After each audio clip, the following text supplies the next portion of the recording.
¿Puedo decir algo? Mira, en la historia de los dictadores siempre se dice que hay como tres características de un cierto modo de ser, ¿no? Están los que tienen una tara física, algo, que les genera... bueno, Stalin tenía una cierta cojera, Hitler conoció sus problemas de disfuncionalidad sexual, entre otros problemas, ¿no? Bueno, hay otros que fueron golpeados, fueron brutalmente golpeados, y eso le hace generar una violencia estructural. Y hay terceros que son como los Salieri, los opacados que requieren ser reconocidos por el poder a toda costa. Pareciera que Pinochet, porque no se conocen datos de tanta violencia en la familia, puede ser más de esta característica, ¿no? Del hijo medio solo y después... ¿Sabes qué? Yo creo que Pinochet nunca hubiera ocupado ese lugar si no hubiera sido por Lucía. O sea, a él, su dicho, y está en sus biografías, que a él el término medio, salvar con el 4, era como su filosofía de vida, no levantar... O sea, el opacamiento le venía bien. Él, salvando ahí en el montón, se sentía bien. Es interesante esto, Alejandra. Tú consideras, según tu investigación, ¿no?, que su estructura de personalidad era la de un tipo que ojalá pasara piola, digamos. Ojalá pasar piola, exactamente. Y hacer lo que le gustaba hacer a escondida o solapadamente, pero no era un tipo que buscaba por sí mismo estar en los primeros lugares, y su carrera militar lo demuestra. Él siempre esquiva el conflicto que se daban dentro de la propia escuela militar. Sin embargo, por Lucía Iriart, él empieza como a... Ella siempre se sintió insatisfecha por las posiciones o por su poca ambición. ¿Cómo conoce Augusto Pinochet a Lucía Iriart? En San Bernardo. Lucía Iriart era la hija de un prominente radical, senador, ministro del Interior de los radicales. Era lo que sería hoy día la hija de Ricardo Lagos. Era en su tiempo... cuando los radicales roncaban, no eran los radicales de hoy. Ella era una reina de belleza, tenía 16 años y conoce a este oficial 8 años mayor que ella, que la corteja en San Bernardo. ¿En un evento social? No, lo conoce en la plaza. En la plaza, bueno, como era un poco la tónica de la época, ella paseaba. Los soldados iban a pasear. Claro, él estaba asignado ahí y él la busca, la persigue, trata a través de las conexiones con otro radical de la zona de llegar a la casa de Lucía Iriart, porque su familia obviamente que no miraba en bien este hombre bastante mayor que la niña, digamos, y además militar, que su familia despreciaba a los militares. Pinochet jugaba galán, era un tipo entrador, más bien tímido, porque lo vemos, estamos hablando de un Pinochet quitado de bulla, pero con bastante definición al momento de conquistar a Lucía Iriart. Él tenía buena pinta para su época, ojitos azules, buena facha, era considerado atractivo. Y desde que por lo menos estaban casados siempre le puso el gorro a la Lucía Iriart, así que con las mujeres tenía bastante suerte, y mucha más suerte tuvo ya estando en el poder. ¿Le puso el gorro varias veces? Que Alejandra veces, tira unos sablazos entre medio que uno dice, bueno, ¿por dónde nos vamos? Pero eso también está en también está bastante documentado, los testimonios son muchos. Se define como un guaso ladino, claro. ¿no? Entonces, y en Ecuador, claro, está asignado en Ecuador, estuvo incluso a punto de separarse de Lucía Iriart. ¿Por qué razón? Por una mujer, por piedad. Una pianista muy reconocida de la sociedad quiteña que le robó el corazón, tal vez por sus dotes artísticas. Se sintió atraída a esta mujer que era bastante distinta de Lucía Iriart, más sensible. ¿Que su mamá era pianista?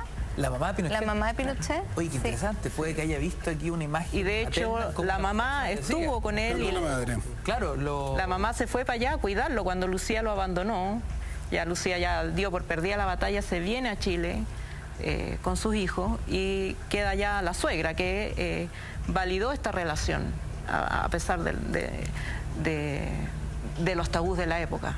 Pero cuando ya viene la fecha en que Pinochet tiene que decidir o abandona la carrera militar, porque no se aceptaba en ese tiempo que los oficiales tuvieran segundas nupcias, ni que se separaran, digamos, hubiera perdido la carrera, o abandona la carrera o se viene a Chile y vuelve con Lucía. Optó por esta segunda opción. Ahora, ¿Lucía Iriart se enteró de esta relación? ¿Hizo la vista gorda? No, se vino a Chile ofendidísima, pero eran los tiempos en que las mujeres no se separaban. Lucía Iriart tampoco tenía un oficio, una carrera para decir, bueno, me separo. En los cánones de la época lo más que hizo fue venirse a Chile y después volvió con él.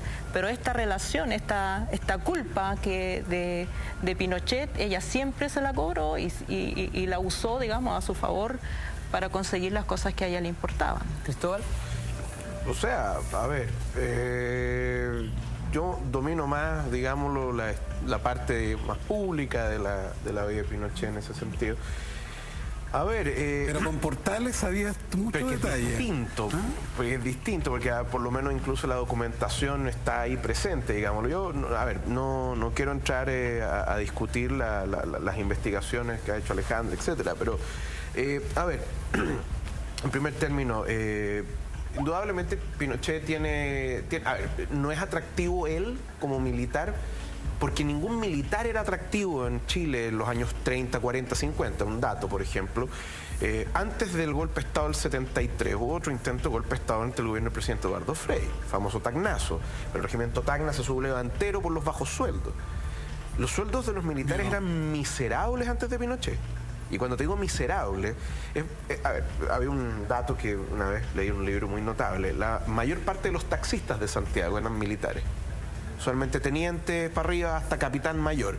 ¿Por qué? Porque finalmente el sueldo en el regimiento no les alcanzaba. Entonces trabajaban desde 7 de la mañana hasta 2, 3 de la tarde y de ahí, como no habían regulaciones en esa época para los taxis, simplemente sacaban el taxímetro y se ponían en un autocolor a andar por Santiago llevando gente.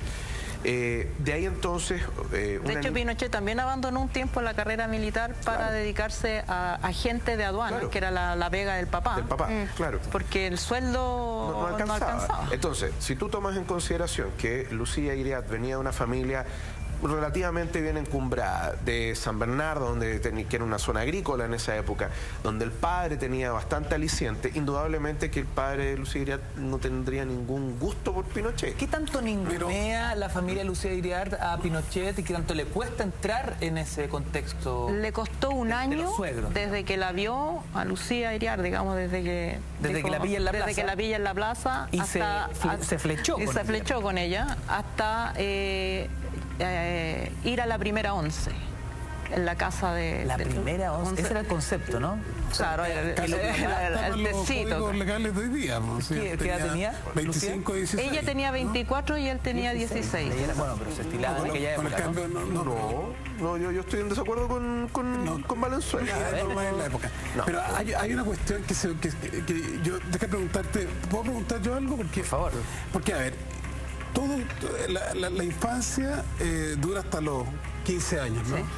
Y el país conmovido por el ruido de sable, año 24, que Pinochet tenía 9 años, y son un grupo de militares reformistas que hicieron un tremendo aporte a la historia de Chile, los que hacen el ruido de sable y obligan en el Congreso de la República, moviendo los sables, a decirle al Congreso oligárquico: dicte las leyes sociales. Reformistas pero golpistas. Las 8 horas, ¿no? Reformistas, golpistas que cierran el Congreso, hacen un golpe de Estado el año 25. Estaba entre ellos Carlos Ibáñez del Campo. Y Marmaduke Grove. Estaba entre ellos también los fundadores del Partido Socialista, Marmaduke Grove, bueno, una playa de militares que eran todos además muy intelectuales, leídos. Eran militares más aristocráticos en un sentido de ideas de avanzada. América Latina, eso hay muchas caricaturas, ¿no? Tiene muchas dictaduras de derecha, pero también tiene muchas dictaduras sociales, desarrollistas, que Tulio Vargas en Brasil, el mismo Perón, pero eso es un poco posterior. Pero en ese clivaje histórico clave, entre el año 24 y el año 33, los militares son importantes en la vida política del país. O sea, no es una clase subalterna, porque yo creo que Pinochet siempre tuvo ambición. O sea, él optó por un camino que le costó, no tanto, dices tú, se corrige en la enseñanza media, pero le costó en su temprana infancia. Bueno, me imagino el le pertenencia, costó ¿no? entrar a la escuela militar, pero Si es ambición, es perseverante, fijarse en la niña linda, en la plaza, en la niña Yo creo bien, que, digamos. o sea, se les enseñaba o se instruía en ese tiempo a la oficialidad a casarse para arriba. O sea, ese era como, si quiere ascender, era muy importante las conexiones de las mujeres. Y él, habiendo sido criado en el catolicismo, se hace masón para satisfacer al suegro, claro, trata de cumplir todas las expectativas. Él es políticamente correcto, es arribista, Claro, es trepador.